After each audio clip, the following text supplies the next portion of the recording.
ಅವನೆಲ್ಲ ಹೇಳ್ಕೊಳ್ಳಲ್ಲ, ನಾನು ಹೇಳಿದ್ದು. ಅವನಿನ್ನೂ ಬಡಿಗೆ ಮನೆಯಲ್ಲೇ ಇದ್ದಾನೆ.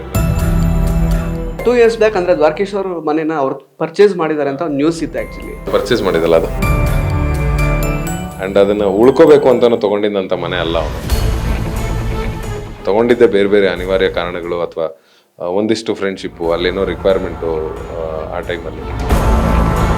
ಆ ಮನೆ ಇವತ್ತವರೆಗೂ ಹಾಗೆ ಖಾಲಿ ಇದೆ. ಆ ಮನೆಗೆ ಇವತ್ತವರೆಗೂ ಅವ್ನು ಹೋಗಿಲ್ಲ, ಅಲ್ಲಿಲ್ಲ, ಅಲ್ಲಿ ಒಂದು ರಾತ್ರಿನೂ ಉಳ್ಕೊಳ್ಳಿಲ್ಲ. ನಮ್ಮ ಬಾಸ್ ಹೊರಗಡೆ ಬರೋ ತನಕ ಬೇರೆ ಸಿನಿಮಾ ನೋಡಲ್ಲ. ನಾನು ಕೂಡ ಅಭಿಮಾನಿನೇ ಅವ್ರಿಗೆ. ಸೊ ಹಾಗಾದ್ರೆ ಚಿತ್ರರಂಗದ ಇವತ್ತಿನ ಸಂಕಷ್ಟದ ಪರಿಸ್ಥಿತಿಗೆ ದರ್ಶನ್ ಅವರ ಸಂಕಷ್ಟ ಏನು ನೆಗೆಟಿವ್ ಪರಿಣಾಮ ಬೀರಿಲ್ಲ? ಹಾಗಾದ್ರೆ ಸಮಾಜದಲ್ಲಿ ಒಳ್ಳೆ ಕೆಲಸ ಮಾಡ್ತಾ ಇರೋರು 1000 ಜನ ಇರ್ಬೋದು, ಕೆಟ್ಟದ್ ಮಾತ್ರ ಹೈಲೈಟ್ ಆಗತ್ತೆ ಅಷ್ಟೇ. ಮತ್ತೆ ನಿಮ್ಮ ಪತ್ನಿ ಮೇಲೆ ಯಾವತ್ತಾದ್ರು ಈ ತರ ಲವ್ ಆಗಿದೆ? ಈ ಹಾಡಲ್ಲಿ ಬರುತ್ತಲ್ಲ ಆ ತರ. ನಂಗೆ ಸುಮಾರು ಸರಿ ಆಗಿದೆ. ನಾನು ಲವ್ ಮಾಡಿದ್ದು 10 ವರ್ಷ, ಮದುವೆ ಆಗಿ ಈಗ 14 ವರ್ಷ ಅಂತ. ಒಂದ್ಸರಿ ಪ್ರೀತಿ ಹುಟ್ಟತ್ತೆ ಮತ್ತೆ, ಅಂಡ್ ಹುಟ್ಟಬೇಕು ಕೂಡ, ಇಲ್ಲ ಅಂದ್ರೆ ಡಿವೋರ್ಸ್ ಆಗುತ್ತೆ. ಸ್ಕ್ರಿಪ್ಟ್ ಡಾಕ್ಟರಿಂಗ್ ಅಂತೆ, ಕಂಟೆಂಟ್ ಓರಿಯೆಂಟೆಡ್ ಸಿನಿಮಾಗಳನ್ನ ಬ್ಯಾಕ್ ಮಾಡ್ಲಿಕ್ಕೆ ದೊಡ್ಡ ದೊಡ್ಡ ಸ್ಟಾರ್ ಹೀರೋಗಳು ಬಂದು ನಿಲ್ತಾರಂತೆ. ಆ ಸಿನಿಮಾನ ಎತ್ತೋ ಪ್ರಯತ್ನ, ಬರವಣಿಗೆ ಇಲ್ಲ, ಅದೆಲ್ಲ ಮಾಡ್ತಾರೆ ಅಂತ. ನಮ್ಮ ಚಿತ್ರರಂಗದಲ್ಲಿ ಆ ಥರದ್ದು ಆಗ್ತಾ ಇದೆಯಾ ಅಂತ? ನಮ್ಮ ತಂಡದಲ್ಲಿ ಆಗ್ತಾ ಇದೆ. ನಿಂಗೆ ಈಗೋ ಬಂದ್ರೆ ನೀನು 4 ಜನಕ್ಕೆ ನಿನ್ನ ಕತೆನೇ ಹೇಳಕ್ಕಾಗಲ್ಲ. ನನ್ನ ಕತೆ ಅದ್ಭುತವಾಗಿದೆ ಅಂತ ನನಗೆ ಅನ್ಸ್ಬಿಟ್ಟಿದೆ, ಸೊ ನಾನು ಸಿನಿಮಾ ಮಾಡ್ತೀನಿ. ನಾನು ಹೇಳೋದು ಸಿನಿಮಾ ಆದಮೇಲೆ ತಿದ್ಕೊಳ್ಳೋದಕ್ಕಿಂತ ಕಥೆಯ ಲೆವೆಲಲ್ಲೇ ತಿದ್ಕೊಂಡ್ಬಿಟ್ರೆ ಸಿನಿಮಾ ಇನ್ನೂ ಅದ್ಭುತವಾಗುತ್ತೆ. ನಮಸ್ಕಾರ ಸ್ನೇಹಿತರೆ, ನ್ಯಾಷನಲ್ ಟಿವಿಯ ಈ ಒಂದು ವಿಶೇಷ ಸೆಗ್ಮೆಂಟಿಗೆ ಸ್ವಾಗತ. ನಾನು ಸುಜಯ್ ರಾಜ್. ಸ್ನೇಹಿತರೆ, ಬಹಳ ದಿನಗಳ ನಂತರ ಒಂದು ಕಾಮಿಡಿ ಫೀಸ್ಟ್ ಇರುವಂತಹ ಒಂದು ಸಿನಿಮಾ ಆಗಸ್ಟ್ 30ನೇ ತಾರೀಕು ಬಿಡುಗಡೆ ಆಗ್ತಾ ಇದೆ. ಸಿನಿಮಾದ ಹೆಸರು ಲಾಫಿಂಗ್ ಬುದ್ಧ ಅಂತ. ಅದರಲ್ಲಿ ನಾಯಕ ನಟರಾಗಿ ಆ್ಯಕ್ಟ್ ಮಾಡಿರುವಂಥದ್ದು ನಮ್ಮ ನಿಮ್ಮೆಲ್ಲರ ಮೆಚ್ಚಿನ ಪ್ರಮೋದ್ ಶೆಟ್ಟಿ ಅವರು. ಸದ್ಯಕ್ಕೆ ಈ ಒಂದು ಸಿನಿಮಾದ ಬಗ್ಗೆ ಮಾತಾಡಲಿಕ್ಕೆ ಪ್ರಮೋದ್ ಶೆಟ್ಟಿ ಅವರು ಇದ್ದಾರೆ, ಮಾತಾಡ್ತಾ ಹೋಗೋಣ ಬನ್ನಿ. ಸರ್, ಫಸ್ಟ್ಲಿ ಮೊದಲನೇ ಬಾರಿಗೆ ನಾಯಕ ನಟರಾಗಿ ಇಂಟ್ರೊಡ್ಯೂಸ್ ಆಗ್ತಾ ಇದ್ದೀರಾ. ಬಟ್ ಅನ್ಕನ್ವೆನ್ಷನಲ್ ಸಿನಿಮಾ ಇದು, ಒಂದು ಲೈಕ್ ಫುಲ್ ಫ್ಲೇಜ್ ಏನೋ ಮಾಸ್ ಹೀರೋ ಆ ಥರದಲ್ಲ. ಸೊ ಎಷ್ಟು ಖುಷಿ ಇದೆ ಅಂತ. ಆ ಥರದ್ದು ಇದ್ದಿದ್ರು ಮಾಡ್ತಿರ್ಲಿಲ್ಲ ನಾನು, ಯಾಕಂದ್ರೆ ಮಾಸ್ ಆಗಿ ಸುಮಾರು ಜನ ಇದ್ದಾರೆ, ನಾವು ಯಾಕೆ ಅಂತ ಮಧ್ಯದಲ್ಲಿ. ಬಟ್ ಎಸ್, ಕ್ಯಾರೆಕ್ಟರ್ ಕೇಳಿದಾಗ ಆಬ್ವಿಯಸ್ಲಿ ಖುಷಿ ಆಯಿತು. ಆ್ಯಂಡ್ ಈ ಕತೆನ ಮುಂಚೆನೆ ಸರ್ಕಾರಿ ಟೈಮಲ್ಲೇ ಇದ್ರದ್ದು ಜಿಸ್ಟ್ಗಳನ್ನ ಕೇಳ್ತಾ ಇದ್ದೆ. ಆ್ಯಂಡ್ ಭರತ್ಗೆ ನಾನು ಮಾಡಬೇಕು ಅನ್ನೋ ತುಂಬ ಆಸೆ ಇತ್ತು. ನಾನು ಮಾಡ್ತೀನಿ ಭರತ್ರೆ ಅನ್ನೋ ಆ ವಯಸ್ಸಿನ ಜೋಶಲ್ಲಿ ಹೇಳ್ತಾನೆ ಇದ್ದೆ. May be around 3-4 years 5 years back. So ಅವಾಗೆಲ್ಲ ಹೇಳ್ತಾ ಇದ್ದೆ, ಮಾಡ್ತೀನಿ ಬಿಡಿ, ಮಾಡೋಣ, ಬನ್ನಿ ಬರೋತ್ರ ಮಾಡೋಣ ಅಂತ. ಬಟ್ ಇಷ್ಟು ದೊಡ್ಡ ಸಿನಿಮಾ ಆಗುತ್ತೆ ಅಂತ ಗೊತ್ತಿರಲಿಲ್ಲ ನನಗೆ. ಇವತ್ತು ಗೊತ್ತಾಗ್ತಿದೆ, ಯಾಕಂದರೆ ನಾನು ಎಕ್ಸಿಕ್ಯೂಟಿವ್ ಪ್ರೊಡ್ಯೂಸರ್ ಆಗಬಾರ್ದು ಈ ಸಿನಿಮಾಗೆ ಅನ್ನೋದು ರಿಷಬ್ದು ಹಠ ಇದ್ದಿದ್ದು. ನೀನು ಆ್ಯಕ್ಟ್ ಮಾಡ್ತಾ ಇದೆಯಾ, ನಿನಗೆ ಆ ಜವಾಬ್ದಾರಿ ನಾನು ಕೊಡಲ್ಲ, ನಾನು ಕಂಪ್ಲೀಟ್ಲಿ ಬೇರೆ ಟೀಮ್ ಇಡ್ತೀನಿ, ನಾನೇ ಈ ಸಿನಿಮಾಗೆ, ನಾನು ಪ್ರೊಡ್ಯೂಸರ್ ಕಮ್ ಎಕ್ಸಿಕ್ಯೂಟಿವ್ ಪ್ರೊಡ್ಯೂಸರ್ ನಾನೇ ಆಗ್ತೀನಿ ಈ ಸಿನಿಮಾಗೆ. ಸೊ ನೀನು ಬರೀ ಆ್ಯಕ್ಟಿಂಗ್ ಮಾಡಬೇಕು ಅನ್ನೋ ಥರ ಇತ್ತು. ಸೊ ನನಗೂ ಆವಾಗ ಆ ಲೆಕ್ಕಾಚಾರಗಳನ್ನ ನೋಡೋಕ್ಕಾಗಲಿಲ್ಲ. ಬಟ್ ಫೈನಲಿ ಒಂದಿನ ನೋಡಿದಾಗ ಇಷ್ಟೊಂದು ಖರ್ಚಾಗಿದೆ ಅಲ್ರೋ ಅಂತಂದೆ. ಕತೆ ಖರ್ಚು ಮಾಡಿರೋದು ನಿನಗಲ್ಲ ಅನ್ನೋ ಥರ. So happy for that. But ನಾನು ಹೇಳೋದಕ್ಕಿಂತ ನಮ್ಮ ಗ್ಯಾಂಗು ಒಂದಿಷ್ಟು ಜನ ಸಿನಿಮಾನ ನೋಡಿದ್ದಾರೆ. ಸೊ ಕಂಪ್ಲೀಟ್ ಸಿನಿಮಾನ ವಿತೌಟ್ ಮ್ಯೂಸಿಕ್ ನೋಡಿದಾಗ್ಲೇ, ಇನ್ನೂ ಮ್ಯೂಸಿಕ್ ಆಗ್ತಾ ಇತ್ತು ಅವಾಗ, ವಿತೌಟ್ ಮ್ಯೂಸಿಕ್ ನೋಡಿದಾಗ್ಲೇ ಎಲ್ಲರೂ ಒಂದು ಖುಷಿಲಿ, ಒಂದು ನಗುಮುಖದಲ್ಲಿ ಆಚೆ ಬಂದರು ಇದು ಹಾಲಿಂದ. ಎಲ್ಲರೂ ನಂಗೆ ಫೋನ್ ಮಾಡಿದ್ರು ಕೂಡ. ನಾನು ಇರಲಿಲ್ಲ ಅಲ್ಲಿ, ನನಗೊಂದು ಭಯ ಇತ್ತು, ನಾನು ಇರಲಿಲ್ಲ. ಸೊ ನನಗೆ ಎಲ್ಲರೂ ಫೋನ್ ಮಾಡಿದ್ದಾರೆ, ಪರ್ಸ್ನಲಿ ಫೋನ್ ಮಾಡಿ, ತುಂಬ ಅದ್ಭುತವಾಗಿ ಮಾಡಿದ್ಯಾ, ನೀನು ಕಂಪ್ಲೀಟ್ ಟ್ರಾನ್ಸ್ಫಾರ್ಮೇಷನ್ ಗೊತ್ತಾಗ್ತಾ ಇದೆ ಅದರಲ್ಲಿ. ಅಂದರೆ ನೀನು ಖಡಕ್ ಕ್ಯಾರೆಕ್ಟರ್ಗಳನ್ನ ಬೈದು ಹೊಡೆದು ಮಾಡ್ತಾ ಇದ್ದಿದ್ದು ಕ್ಯಾರೆಕ್ಟರ್ಗಳಿಗೂ ಪೊಲೀಸ್ ಕ್ಯಾರೆಕ್ಟರ್ ಹೈಯೆಸ್ಟ್ ಮಾಡಿರೋದು. ಸೊ ಎಲ್ಲವೂ ಕೂಗಾಟದ ಕಿರ್ಚಾಟದಲ್ಲಿದ್ದಾಗ ಇಷ್ಟು ಒಂದು ಸಾಫ್ಟ್ ಕ್ಯಾರೆಕ್ಟರ್ನ ಪ್ಲೇ ಮಾಡೋದು ತುಂಬ ದೊಡ್ಡ ಚಾಲೆಂಜು. ಬಟ್ ಸಕ್ಕದಾಗಿ ಮಾಡಿದೆ. ಆ್ಯಂಡ್ ಇಡೀ ಸಿನಿಮಾ ನಮ್ಮನ್ನು ನಗಿಸುತ್ತೆ ಅಂತ. ಸೊ ಆ ಒಂದು ಕಾನ್ಫಿಡೆನ್ಸ್ ಮೇಲೆ ಇದ್ದೀನಿ, ಯಾಕಂದರೆ ಪ್ರತಿ ಸರಿ ಅವ್ರುಗಳೇ ನನ್ನ ಫಸ್ಟ್ ರಿವ್ಯೂವರ್ಸ್. ಸೊ ಅವರೆಲ್ಲ ನೋಡಿ ಆ ಕಾನ್ಫಿಡೆನ್ಸ್ ಕೊಟ್ಟಿದ್ದಾರೆ. ಸೊ ಹಾಗಾಗಿ ತುಂಬ ಹಾರಾಟದ ಸಿನಿಮಾ ಅಲ್ಲ, ಯಬಾ ಸಕ್ಕತ್ತಾಗಿದೆ ಅಂತ ಯಾರು ಆಚೆ ಬರದೇ ಇದ್ರು ಸೂಪರ್ ಆಗಿದೆ ಮಗ, ನಗ್ಸತ್ತೆ ಸಿನಿಮಾ, ಸಕ್ಕತ್ತಾಗಿದೆ, ಇಷ್ಟಕ್ಕಂತೂ ಬರ್ತಾರೆ.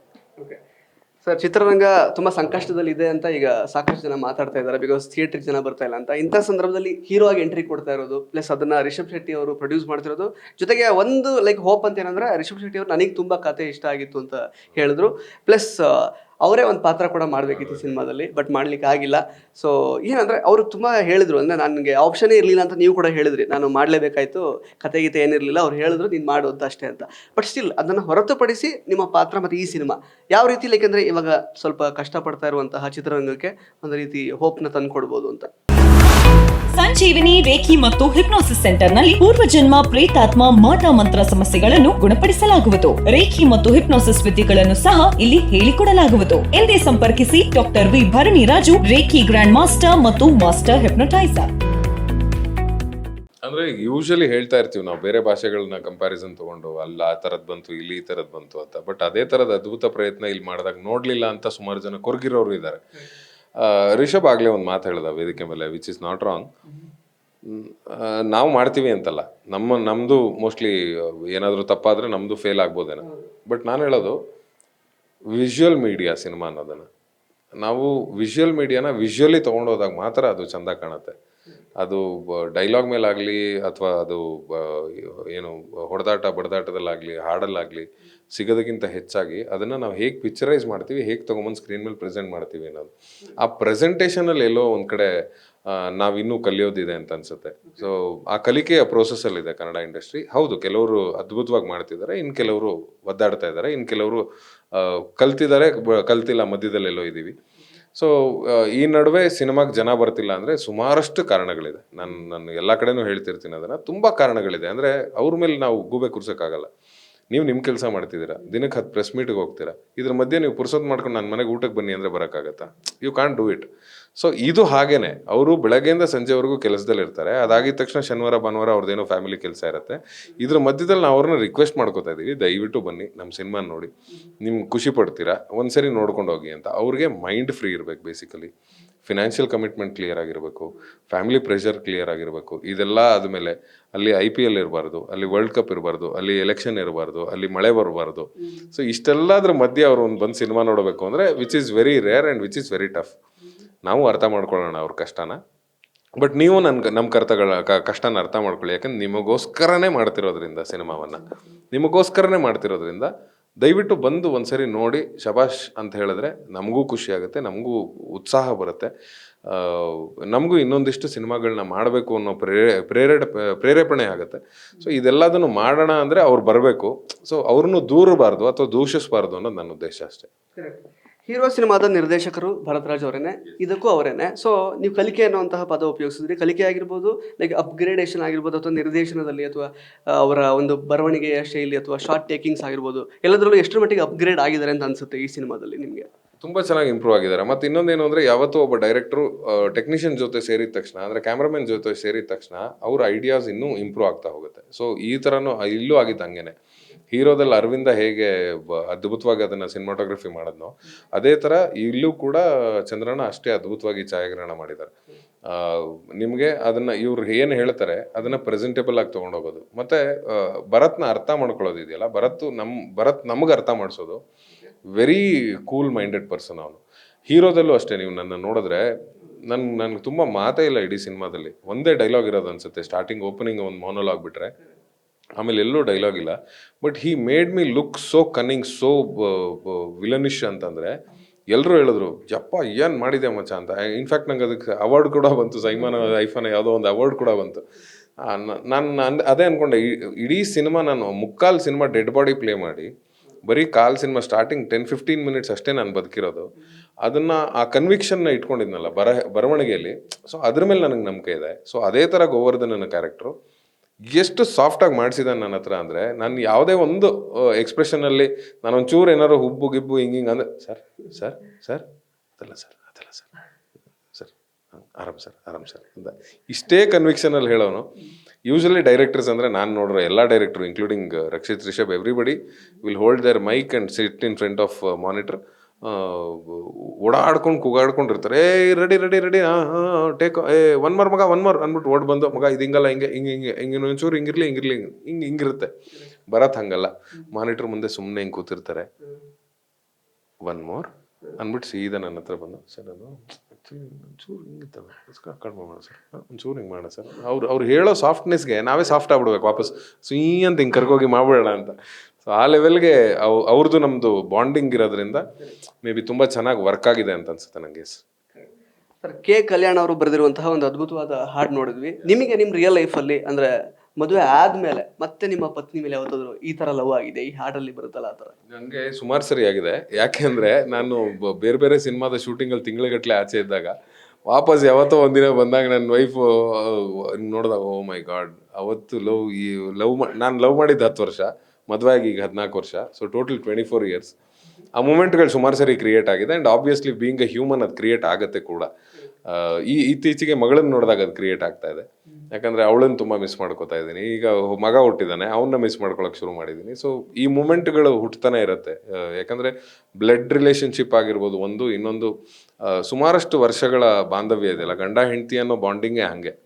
ಸೊ ನಮಗೆ ಅವ್ರನ್ನ ಫ್ರೆಶ್ ಆಗಿ ನೋಡಿದ ತಕ್ಷಣ ವಾವ್ ಅಂತ ಒಂದ್ಸರಿ ಪ್ರೀತಿ ಹುಟ್ಟತ್ತೆ ಮತ್ತೆ, ಆ್ಯಂಡ್ ಹುಟ್ಟಬೇಕು ಕೂಡ, ಇಲ್ಲ ಅಂದರೆ ಡಿವೋರ್ಸ್ ಆಗುತ್ತೆ.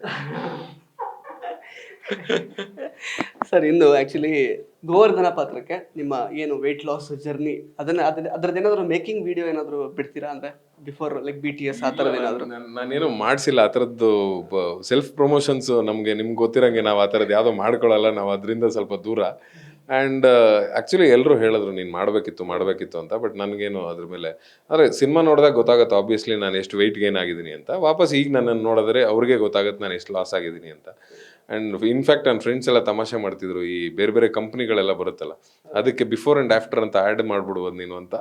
ಸೊ ಏನಿಲ್ಲ, ಸ್ಟ್ರಿಕ್ಟ್ ಡಯಟು ಶಿಸ್ತಾಗಿ ಪಾಲಿಸಿದ್ದೀನಿ. ಎಷ್ಟು ಲೀನಿಯಂಟ್ ಆಗಿದ್ದೆ ವೆಯ್ಟ್ ಗೇನ್ ಮಾಡ್ಬೇಕಾದ್ರೆ, ಅಷ್ಟೇ ಸ್ಟ್ರಿಕ್ಟಾಗಿ ವೆಯ್ಟ್ ಲಾಸ್ ಮಾಡ್ಬೇಕಾರಿದ್ದೆ. So that is where the result is.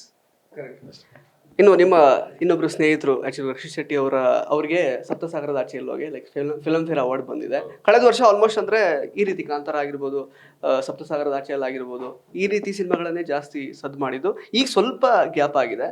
ಈ ಗ್ಯಾಪ್ ಆಗಿರೋದ್ರಿಂದ ಅಂದರೆ ಆಲ್ರೆಡಿ ಮತ್ತೊಂದ್ಸಲ ಅದೊಂದು ಒಪಿನಿಯನ್ ಮತ್ತೆ ಕ್ರಿಯೇಟ್ ಆಗಕ್ಕೆ ಸ್ಟಾರ್ಟ್ ಆಗಿದೆ ಜನಗಳಿಗೆ. ಅಂದರೆ ಜಾಸ್ತಿ ಯಾವುದು ಹಿಟ್ ಬರ್ತಾ ಇಲ್ಲ, ಕನ್ನಡದಲ್ಲಿ ಒಳ್ಳೆ ಸಿನಿಮಾ ಬರಲ್ಲ ಅನ್ನೋ ಥರದ್ದು ವಾಪಸ್ ಅದು ಬರ್ತಿದೆ.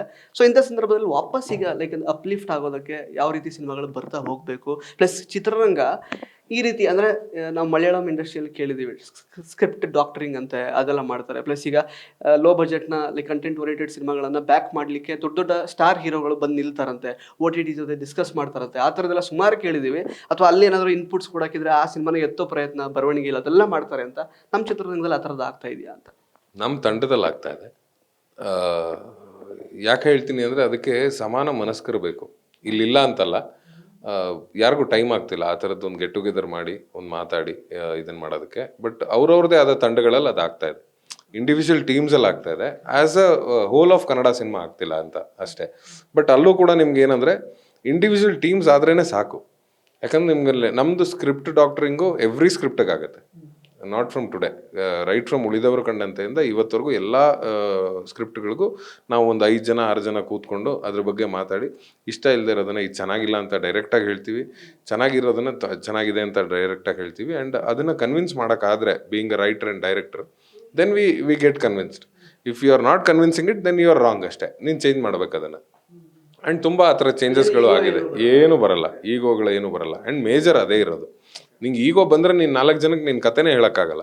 ನನ್ನ ಕತೆ ಅದ್ಭುತವಾಗಿದೆ ಅಂತ ನನಗೆ ಅನಿಸ್ಬಿಟ್ಟಿದೆ, ಸೊ ನಾನು ಸಿನಿಮಾ ಮಾಡ್ತೀನಿ, ನಾನು ಯಾರಿಗೂ ಕತೆ ಡಿಸ್ಕಸ್ ಮಾಡಲ್ಲ ಅಂದಾಗ ಆ ಈಗೋಗಳು ಶುರುವಾಗುತ್ತೆ ಅಥವಾ ಆ ಕ್ಲಾಶ್ಗಳು ಶುರುವಾಗುತ್ತೆ. ನೀವು ಇಂಪ್ರೂವೈಸ್ ಆಗೋಕ್ಕಾಗಲ್ಲ. ನಾನು ಹೇಳೋದು ಸಿನಿಮಾ ಆದಮೇಲೆ ತಿದ್ಕೊಳ್ಳೋದಕ್ಕಿಂತ ಕಥೆಯ ಲೆವೆಲಲ್ಲೇ ತಿದ್ಕೊಂಡ್ಬಿಟ್ರೆ ಸಿನಿಮಾ ಇನ್ನೂ ಅದ್ಭುತವಾಗುತ್ತೆ ಅಂತ. ಸೊ ಈ ಸ್ಕ್ರಿಪ್ಟ್ ಡಾಕ್ಟ್ರಿಂಗ್ ನಮ್ಮ ಟೀಮಲ್ಲಿ ಆಲ್ರೆಡಿ ನಡೀತಾ ಇದೆ. ಆ್ಯಂಡ್ ನೀವು ಹೇಳ್ದಂಗೆ ಸಿನಿಮಾ ಆದಮೇಲೆ ತೋರಿಸುವಂಥ ಪ್ರಕ್ರಿಯೆ ಇರ್ಬೋದು, ಸಿನಿಮಾಗಿಂತ ಮುಂಚೆ ಡಿಸ್ಕಸ್ ಮಾಡೋವಂಥದ್ದು ಇರ್ಬೋದು, ಇದೆಲ್ಲ ನಮ್ಮ ಟೀಮಲ್ಲಿ ಆಲ್ರೆಡಿ ಇದೆ. ಇನ್ಫ್ಯಾಕ್ಟ್ ಬೆಲ್ ಬಾಟಮ್ಗೆ ಏನಿಲ್ಲ ಅಂದರೂ ಒಂದು 8-10 ಜನ ರೈಟರ್ಸ್ ಆ್ಯಂಡ್ ಡೈರೆಕ್ಟರ್ಸ್ ಇಬ್ಬರು ಸೇರಿ ಒಂದು 10 ಜನ ಆ ಸಿನಿಮಾನ ಬಿಫೋರ್ ರಿಲೀಸೇ ನೋಡಿದರು, ಸರ್ಕಾರಿ ನೋಡಿದರು, ಕಿರಿಕ್ ಪಾರ್ಟಿ ನೋಡಿದರು. ಇನ್ಫ್ಯಾಕ್ಟ್ ಉಳಿದವರು ಕಂಡಂತೆನ ಒಂದು 4 ಬೇರೆ ಬೇರೆ ಜನರನ್ನ ಕರ್ಕೊಂಬಂದು ಸಿನಿಮಾ ತೋರಿಸಿದ್ವಿ. ಒಬ್ಬ ಸಾಫ್ಟ್ವೇರು, ಒಬ್ಬ ರಿಯಲ್ ಎಸ್ಟೇಟು, ಈ ಥರದವ್ರನ್ನ ಕರ್ಕೊಂಬಂದು ಸಿನಿಮಾ ತೋರಿಸಿದ್ವಿ. 4 ಬೇರೆ ಬೇರೆ ರಿಯಾಕ್ಷನ್ಗಳು ಸಿಕ್ಕಿತ್ತು ನಮ್ಗೆ ಆ ಸಿನಿಮಾಗೆ. ಸೊ ಈ ಥರದ್ದು ಇಲ್ಲ ಚೇಂಜಸ್ ಮಾಡಲಿಲ್ಲ, ಬಟ್ ನಮ್ಗೆ ಆ ರಿಯಾಕ್ಷನ್ ಗೊತ್ತಾಗಬೇಕಾಯ್ತು, ಅದು because that was the first film. So ಆ ಥರದ ರಿಯಾಕ್ಷನ್ಗಳನ್ನು ತೊಗೊಂಡಿದ್ದೀವಿ. ಈಗಲೂ ಆ ಥರದ್ದು ಚೇಂಜಸ್ ಮಾಡುವಂಥ ಅವಕಾಶ ಇದ್ದಾಗ, ಅಂದರೆ ರೈಟರ್ಸ್ ಡೈರೆಕ್ಟರ್ಸ್ ಹೇಳಿ ನಮ್ಗೆ ಅದು ಕನ್ವಿನ್ಸ್ ಆಗಲಿಲ್ಲ ಅಂತ ಅವರು ಸ್ಟ್ರಿಕ್ಟ್ಲಿ ಹೇಳಿದಾಗ, ಅಥವಾ ತುಂಬ ಲ್ಯಾಗ್ ಇದೆ ಅಥವಾ ತುಂಬ ಫಾಸ್ಟ್ ಇದೆ ಅಥವಾ ಈ ಪೋರ್ಷನ್ ಬೇಕಿಲ್ಲ, ಈ ಪೋರ್ಷನ್ ಬೇಕಿತ್ತು, ಇನ್ನೊಂಚೂರು ಏನೋ ಆ್ಯಡ್ ಆಗಬೇಕಿತ್ತು, ಅಲ್ಲಿ ರೀಶೂಟು ಮಾಡಿದ್ದೀವಿ, ಎಡಿಟು ಮಾಡಿದ್ದೀವಿ. ಸೊ ಇವೆಲ್ಲವೂ ನಡೆಯುತ್ತೆ. ಇನ್ನು ನಿಮ್ಮ ಸ್ನೇಹಿತರು ರಿಷಬ್ ಶೆಟ್ಟಿ ಒಂದು ಮಾತು ಹೇಳಿದ್ರು, ಅದು ಸ್ವಲ್ಪ ಅಂದರೆ ಕ್ಯೂರಿಯಾಸಿಟಿ ಹುಟ್ಟಿಸ್ತು. ಅಂದರೆ ನಾನಿನ್ನು ಲೈಕ್ ಬಾಡಿಗೆ ಮನೇಲಿ ಇದ್ದೀನಿ ಬೆಂಗಳೂರಲ್ಲಿ ಅನ್ನೋ ಥರ. ಅವನೆಲ್ಲ ಹೇಳ್ಕೊಳ್ಳಲ್ಲ, ನಾನು ಹೇಳಿದ್ದು. ಅವನಿನ್ನೂ ಬಾಡಿಗೆ ಮನೆಯಲ್ಲೇ ಇದ್ದಾನೆ. Nothing like that. ಅಂದರೆ ದುಡ್ಡಿಲ್ಲ ಅಂತಲ್ಲ, ಬಂದಿರೋ ದುಡ್ಡು ಅಷ್ಟನ್ನು ವಾಪಸ್ ಸಿನಿಮಾಗೆ ಹಾಕಿದ್ದಾನೆ. ಅವನಿಗೆ ಬೇರೆ ಯಾವುದೇ ಚಟಗಳಿಲ್ಲ, ಖರ್ಚುಗಳಿಲ್ಲ. ಸೊ ಅಷ್ಟೂ ತೊಗೊಂಡ ಮತ್ತೆ ಸಿನಿಮಾಗೆ ಇನ್ವೆಸ್ಟ್ ಮಾಡಿದ್ದಾನೆ. 4 ಸಿನಿಮಾಗಳು ಆಲ್ರೆಡಿ ಬ್ಯಾನರಲ್ಲಿ ರೆಡಿ ಇದೆ. ಸೊ ಲಾಫಿಂಗ್ ಬುದ್ಧ ಅಥವಾ ಇದು ರೀಸೆಂಟ್ ರಿಲೀಸ್ ಮಾಡಿದ್ದು ಶಿವಮ್ಮ ಆಗಿರ್ಬೋದು, ಅದನ್ನು ಬಿಟ್ಟು ಇನ್ನೂ 2-3 ಸಿನಿಮಾ ಇದೆ. ಸೊ ಸೊ ಅದಕ್ಕೆ ಹಾಕಿದ್ದಾನೆ ವಾಪಸ್ಸು. ಅಂದರೆ ಇದೊಂದು ಹುಚ್ಚು ನಮಗೆ ಹೆಂಗೆ ಅಂದರೆ ಕಲಾವಿದರಿಗೆ ನಾವು ಏನು ಗಳಿಸ್ತೀವಿ ಅದನ್ನು ಮತ್ತೆ ತಿರ್ಗಿ ಅಲ್ಲೇ ಹಾಕಿ ಮತ್ತೆ ಅಲ್ಲಿಂದನೇ ತೆಗಿಬೇಕು ಅನ್ನೋದು. ಯಾಕಂದ್ರೆ ಬೇರೆ ಪ್ರೊಡ್ಯೂಸರ್ನ ಹುಡ್ಕೊಂಡೋಗಿ ಕತೆ ಹೇಳಿ ಅವನು ಕನ್ವಿನ್ಸ್ ಮಾಡಿ ಅವನ ಹತ್ರ ಇನ್ವೆಸ್ಟ್ ಮಾಡಿಸೋದಕ್ಕಿಂತ ಕತೆ ತುಂಬ ಚೆನ್ನಾಗಿದೆ ನಾನೇ ಮಾಡ್ತೀನಿ ಬಾ, ಕತೆ ತುಂಬ ಚೆನ್ನಾಗಿದೆ ನಾನೇ ಮಾಡ್ತೀನಿ ಬಾ, ಈ ಥರದ್ದು ಆಗಿ ಎಲ್ಲ ದುಡ್ಡು ಅಲ್ಲೇ ಇದೆ, ಕಂಪ್ನಿ ಮೇಲೆ ಇದೆ. ಸೊ ಬರುತ್ತೆ ವಾಪಸ್, ನೋಡೋಣ, ಯಾಕೆ ತಲೆ ಕೆಡಿಸ್ಕೊಳ್ಳೋದು. ಅಂದ್ರೆ ಯಾಕೆ ಅಂತ ಹೇಳಿದ್ರೆ 2 years ಬ್ಯಾಕ್ ಅಂದ್ರೆ ದ್ವಾರಕೀಶ್ ಅವರು ಮನೇನ ಅವ್ರು ಪರ್ಚೇಸ್ ಮಾಡಿದ್ದಾರೆ ಅಂತ ಒಂದು ನ್ಯೂಸ್ ಇತ್ತು ಆಕ್ಚುಲಿ. ಸೊ ಅದು ಸ್ವಂತ ಮನೆ ಇರುವಾಗ ಮತ್ತೆ ಯಾಕೆ ಅಂತ ಅದೊಂದು ಕ್ವಶನ್ ಅಷ್ಟೇ. ಪರ್ಚೇಸ್ ಮಾಡಿದಲ್ಲ ಅದು ಅಂದರೆ ಮನೆನೇ ಪರ್ಚೇಸ್ ಮಾಡಿದಾಗ ಅದು ಸ್ವಂತ ಆಗಲ್ಲ, ಅದು ಆಲ್ರೆಡಿ ಯಾರೋ ಇದ್ದಂಥ ಮನೆ ಅದು. ಆ್ಯಂಡ್ ಅದನ್ನು ಉಳ್ಕೋಬೇಕು ಅಂತಲೂ ತೊಗೊಂಡಿದ್ದಂಥ ಮನೆ ಅಲ್ಲ ಅವನು. ಅವನಿಗೆ ಆ ಮನೆ ತೊಗೊಂಡಿದ್ದೇ ಬೇರೆ ಬೇರೆ ಅನಿವಾರ್ಯ ಕಾರಣಗಳು ಅಥವಾ ಒಂದಿಷ್ಟು ಫ್ರೆಂಡ್ಶಿಪ್ಪು, ಅಲ್ಲೇನೋ ರಿಕ್ವೈರ್ಮೆಂಟು ಆ ಟೈಮಲ್ಲಿ. ಸೊ ಆ ಕಮಿಟ್ಮೆಂಟ್ಗಳಿಗೋಸ್ಕರ ತೊಗೊಂಡಂಥ ಮನೆ ಅದು. ಆ್ಯಂಡ್ ಅದು ಆ ಮನೆಗೆ ಇವತ್ತರೆಗೂ ಅವ್ನು ಹೋಗಿಲ್ಲ, ಅಲ್ಲಿಲ್ಲ, ಅಲ್ಲಿ ಒಂದು ರಾತ್ರಿನೂ ಉಳ್ಕೊಳ್ಳಿಲ್ಲ. ಆ ಮನೆ ಇವತ್ತರೆಗೂ ಹಾಗೆ ಖಾಲಿ ಇದೆ. ಸೊ ಅವ್ನಿಗೇನು ಅಂದರೆ ಬೇಸಿಕಲಿ ಅವ್ನು ಆ ಮನೆಯನ್ನು ಉಳ್ಕೊಳ್ಳೋಕೆ ಅಂತ ತೊಗೊಳ್ಳೋದೇ ಇರೋದ್ರಿಂದ ಅವ್ನು ಇಲ್ಲಿ ಇನ್ನೂ ಜಾಗನೂ ತೊಗೊಂಡಿಲ್ಲ, ಮನೆನೂ ಕಟ್ಟಿಲ್ಲ, ಸದ್ಯಕ್ಕೆ ಬಾಡಿಗೆ ಮನೆಯಲ್ಲೇ ಇದ್ದಾನೆ. ಇಷ್ಟು ವರ್ಷವೂ ಬಾಡಿಗೆ ಮನೆಯಲ್ಲೇ ಇದ್ದೆ, ಈಗ ಸದ್ಯಕ್ಕೆ ಕುಂದಾಪುರದಲ್ಲಿ ಶಿಫ್ಟ್ ಆಗಿದ್ದಾನೆ, ಕಾಂತಾರದ ಕೆಲಸ ನಡೀತಿರೋದ್ರಿಂದ. ಸರ್, ಈಗ August 30ನೇ ತಾರೀಕು ನಿಮ್ಮ ಸಿನಿಮಾ ರಿಲೀಸ್ ಆಗ್ತಾ ಇದೆ. ಸೋಷಿಯಲ್ ಮೀಡಿಯಾದಲ್ಲಿ ಒಂದಷ್ಟು ಅಭಿಮಾನಿಗಳ ಒಂದು ಸ್ವಲ್ಪ ಅಂದರೆ ಅದೇನು ಅದನ್ನು ಸೋಷಿಯಲ್ ಮೀಡಿಯಾ ಟ್ರಯಲ್ ಅಂತ ಹೇಳೋದು ಅದಕ್ಕೆ ಗೊತ್ತಿಲ್ಲ, ಬಟ್ ನಮ್ಮ ಬಾಸ್ ಹೊರಗಡೆ ಬರೋ ತನಕ ಬೇರೆ ಸಿನಿಮಾ ನೋಡಲ್ಲ ಅನ್ನೋ ಥರದ್ದು ಆ್ಯಕ್ಚುಲಿ ಅದು ಶುರು ಆಗಿದೆ. ಅದೇ ಥರ ಆಗ್ತಾ ಇದೆ ಇಲ್ವೋ, ಅದು ರಿಫ್ಲೆಕ್ಟ್ ಆಗ್ತಿದೆಯಾ ನಿಜವಾಗ್ಲೂ ಅದು ಗೊತ್ತಿಲ್ಲ ನನಗೆ, ಬಟ್ ಆ ಥರ ಅನ್ನಿಸ್ತಾ ಇದೆ. ನಾವು ಬೇರೆ ಯಾವ ಮೇಲೆ ಸಪೋರ್ಟ್ ಮಾಡಲ್ಲ ಅನ್ನೋ ಥರ. ಸೊ ಅದ್ರ ಬಗ್ಗೆ ಏನು ಹೇಳಕ್ಕೆ ಇಷ್ಟಪಡ್ತೀರಾ?